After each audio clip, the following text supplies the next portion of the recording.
എല്ലാവർക്കും നമസ്കാരം. വിവേക ചൂടാമണി തുടരുന്നു. ഇതിനു മുൻപ് പറഞ്ഞത്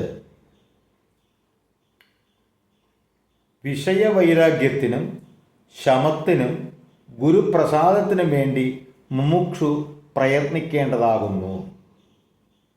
വിഷയവൈരാഗ്യം, വിഷയത്തിനോടുള്ള വൈരാഗ്യം, അതായത് പഞ്ചേന്ദ്രിയങ്ങൾ കൊണ്ട് പിടിച്ചെടുക്കുന്നതാണ് വിഷയങ്ങൾ, അതിനോട് താല്പര്യമില്ലായ്മ.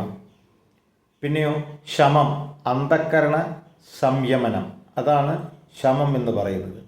ഗുരുപ്രസാദത്തിന് വേണ്ടി മുമുക്ഷു പ്രയത്നിക്കേണ്ടതാകുന്നു.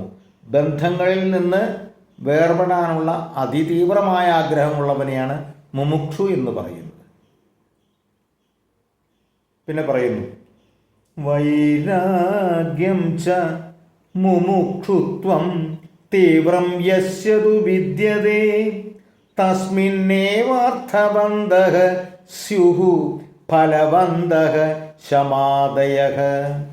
വൈരാഗ്യവും മുമുക്ഷുത്വവും തീവ്രമായി ഉള്ളവനിൽ മാത്രമേ ശമാദികൾ അന്വർത്ഥങ്ങളും ഫലപ്രദങ്ങളും ആകുന്നുള്ളൂ. ഒരു കാര്യം തന്നെ പല രൂപത്തിൽ പറയുകയാണ്. വൈരാഗ്യം എന്ന് പറഞ്ഞാൽ വിഷയവൈരാഗ്യം, നേരത്തെ പറഞ്ഞതിന് വിഷയങ്ങളോട് താല്പര്യമില്ലായ്മ. അതും മുമുക്ഷത്വവും ബന്ധങ്ങളോട് താല്പര്യമില്ലായ്മ, ഒരു അറ്റാച്ച്മെൻ്റ് ഇല്ലായ്മ.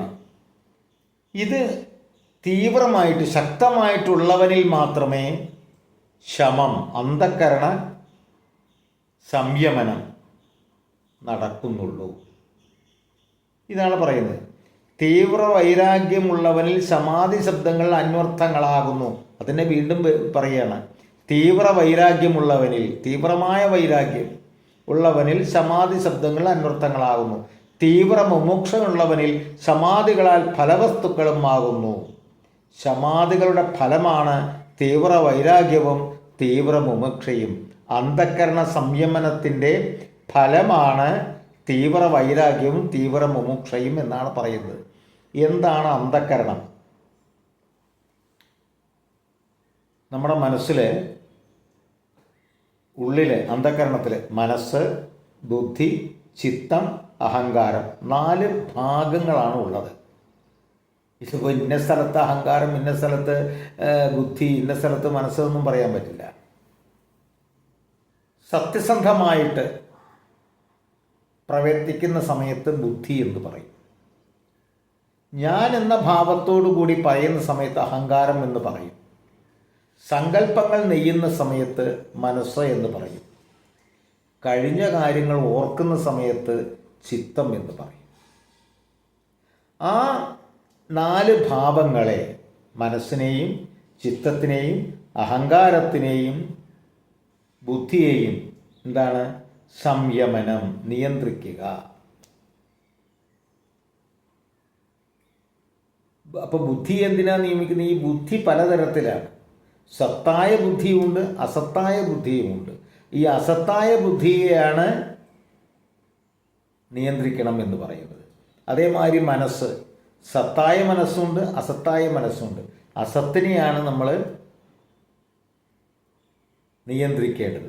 പിന്നെ ചിത്തം, കഴിഞ്ഞു പോയത് ഓർക്കുക. പഠിച്ച കാര്യങ്ങൾ ഓർക്കുന്നത് സത്താണ്, അതിനെയല്ല വേണ്ടത്. അതല്ലാതെ കണ്ട് മനസ്സിനെ വിഷമിപ്പിക്കുന്ന തരത്തിലെ വിഷയങ്ങൾ ചിന്തിച്ചു കൊണ്ടിരിക്കുന്നതിനെ നിരോധിക്കണം. അതാണ് ഇവിടെ അന്ധക്കരണ സംയമനം എന്ന് പറഞ്ഞാൽ. ആവശ്യമുള്ളതൊഴിച്ച് അനാവശ്യമായതിനെ നിയന്ത്രിക്കുക, ചിത്തനിരോധം എന്ന് പൊതുവെ പറയാം.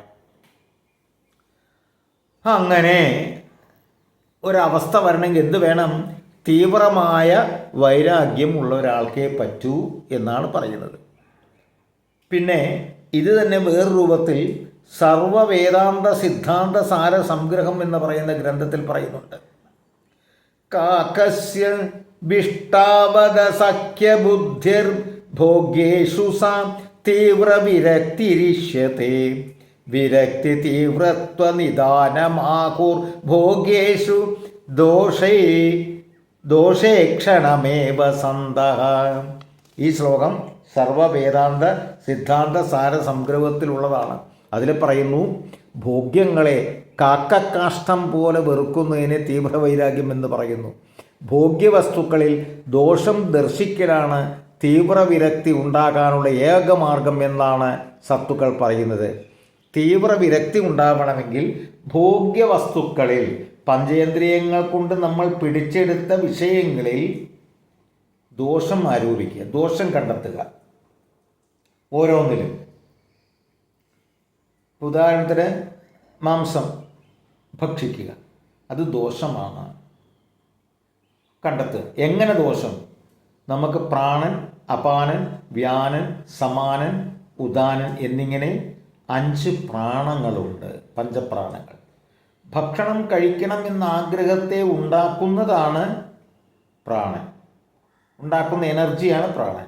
ഭക്ഷണം കഴിച്ചു കഴിഞ്ഞാൽ അതിൽ നിന്നും ശരീരത്തിന് ആവശ്യമില്ലാത്ത കാര്യങ്ങളെ പുറത്തേക്ക് മലമൂത്രങ്ങളായിട്ട് പുറത്തേക്ക് തള്ളുന്ന എനർജിയാണ് അപാനൻ. ശേഷിച്ച സത്തിനെ സൂക്ഷിച്ച് വെക്കുന്നതാണ് വ്യാനൻ. ഈ സൂക്ഷിച്ചു വച്ചതിനെ ശരീരത്തിൻ്റെ വിവിധ ഭാഗങ്ങളിലേക്ക് എത്തിക്കുന്നതാണ് സമാനൻ. നമ്മൾ എന്ത് ഭക്ഷണം കഴിച്ചാലും അതൊരു ഭാഗം ബുദ്ധിയായിട്ട് മാറുന്നുണ്ട്. ആ മാറ്റുന്ന എനർജിയാണ് ഉദാനൻ. അപ്പോൾ നമ്മൾ ഈ വേണ്ടാത്ത ഭക്ഷണം കഴിച്ചാൽ, ഈ മാംസാദികൾ കഴിച്ചു കഴിഞ്ഞാൽ എന്ത് സംഭവിക്കും? കുറേ കഴിഞ്ഞാൽ മൃഗത്തിൻ്റെ സ്വഭാവം നമ്മളിൽ ഉണ്ടാകും. കാരണം ബുദ്ധിയായിട്ട് മാറുന്നുണ്ടല്ലോ.